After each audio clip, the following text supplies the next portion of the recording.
શું નામ? ગભરાવાનું નહીં બેન. હા, હિરલબેન ગોહિલ. તમે અહીં કલ્સર પ્રાથમિક શાળામાં કેટલા વર્ષથી અભ્યાસ કરો? થયો નથી, મારે 11 મહિનાથી. અચ્છા, ને તમે કયો વિષય ભણાવો છો અહીં? હું ગુજરાતી ભણાવું, ઇંગ્લિશ ભણાવું અને સંસ્કૃત ભણાવું.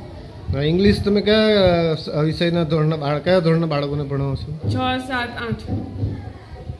કેવા છે બાળકોનું શિક્ષણનું સ્તર? આમ તો જોઈએ તો આમ એ લોકો પાસે ખૂબ મહેનત માંગી લે તેવું, એ લોકો પાસે ખૂબ મહેનત કરાવવા પડે આપણે પણ અને વાલીઓએ પણ.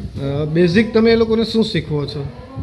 બેઝિકમાં તો અત્યારે તો એ લોકોને પેલા 12 અક્ષરની 2 લેટર વર્ડ 3 લેટર વર્ડ્સ ને જે આ સિલેબસ જે ખરો એને બેઝિક કહેવાય એમ, બરાબર છે? એટલે પાયાનું શિક્ષણ કહેવાય. અંગ્રેજીનું તમે પાયાનું શિક્ષણ શીખવો છો.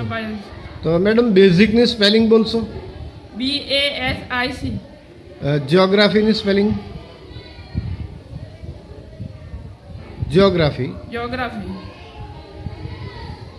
જે આ તો મને સારું જવાબ પડશે.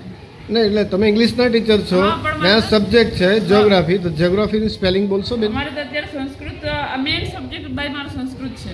ના, પણ તમે ઇંગ્લિશ બી ભણાવો છો ને, હા. એટલે ખાલી જિયોગ્રાફીની સ્પેલિંગ બોલશો? એ મારે જરાક અમારાથી જવાબ પડશે.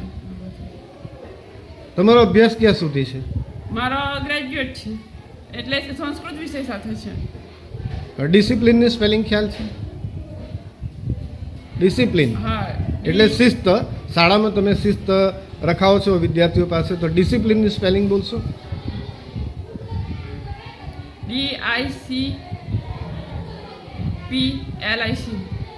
ડિસિપ્લિન.